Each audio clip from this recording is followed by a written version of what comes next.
What happens when a Canadian filmmaker decides to crown himself king? No, this isn't a Netflix parody or a lost Monty Python sketch. In 2005, a man in Manitoba, Canada founded his own nation, the Kingdom of Vikesland, with Viking banners, ceremonial titles, and a surprisingly detailed constitution. Vikesland isn't just a joke. It's a kingdom with cameras, helmets, and a sense of purpose.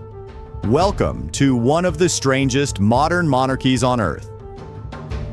Vikesland was founded by Christopher Barry, a Canadian documentary filmmaker and TV journalist from Brandon, Manitoba. In 2005, while preparing a project on micronations, he had a bold realization: why just make a film about them when I can start one? And so, he declared the creation of the Kingdom of Vikesland, a sovereign monarchic micronation located on his privately owned rural property in Manitoba. At first, it was a kind of performance, a creative blend of film, satire, and personal branding. But it quickly grew into something more serious. Barry styled himself as King Christopher I and began issuing official documents, assigning noble titles, and even outlining diplomatic policies. He claimed that Vikesland was a peaceful, non-aggressive nation, existing for artistic and humanitarian reasons. And yes, he kept the Viking theme strong, shields, banners, and all. The land of moose, snow, and Norse sovereignty. While some micronations hand out fake passports or pretend to have armies, Vikesland took a more ceremonial and slightly theatrical route. King Christopher designed a heraldic coat of arms, created a royal seal, and even produced a national anthem. But the real highlight: the Vikeslandic Order of Knighthood. Citizens, called Vikeslanders, could be granted knighthood by royal decree. The ceremony included medieval-inspired language, a Viking-style oath, and, of course, a sword tap on the shoulder. Titles weren't just honorary. Barry kept a record of every knighted subject. The nation had no taxes, no military, and no real economy, but it had pride.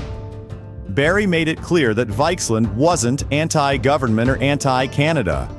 In fact, he wanted to use the micronation to promote global peace, creative independence, and cultural fun. The legal structure was more symbolic than binding, but its purpose was genuine: to express freedom and identity through the lens of monarchy and media. One of the most fascinating aspects of Vikesland is that it didn't stay isolated. King Christopher actively communicated with other micronations, including the Principality of Sealand and the Republic of Molossia. He took part in global micronational summits. Yes, they actually happen near mine, Reichsmern. And presented Vikesland as a cultural ambassador. In these circles, Vikesland was known for its creative integrity, not for stunts. Barry's background in media made his presentations unusually polished, and his focus on peaceful diplomacy stood out in a world full of fake wars and fictional monarchies. Still, no country in the world officially recognized Vikesland as sovereign, just like nearly all other micronations. But within the micronational world, it earned a kind of informal respect. For a kingdom founded as a film project, Vikesland managed to develop its own tiny diplomatic identity. By 2017, the Kingdom of Vikesland had largely faded from the spotlight. The official website went inactive, and King Christopher I stopped issuing new proclamations. In later interviews, Barry said he was too busy with other projects, and maintaining a fake country takes more time than you'd think. But the idea behind Vikesland didn't disappear.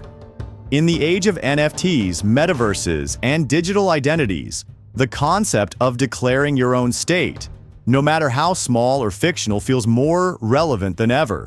Vikesland may not have a standing army, a functioning economy, or international recognition, but it has something rarer: a founder who didn't take himself too seriously but took the idea of self-expression very seriously. And sometimes that's all a kingdom needs. Not every nation is built to last. Some are built to inspire. Vikesland wasn't about borders, it was about imagination. A kingdom without a throne, a Viking state in the middle of Canada, a film project turned fantasy realm, and in a world that often feels too serious. Vikesland reminds us that sometimes playing king can say more about freedom than most speeches ever could. If you enjoyed this trip into one of the world's strangest kingdoms, don't forget to hit that subscribe button. There are plenty more weird, wonderful, and barely believable micronations out there, and we're just getting started.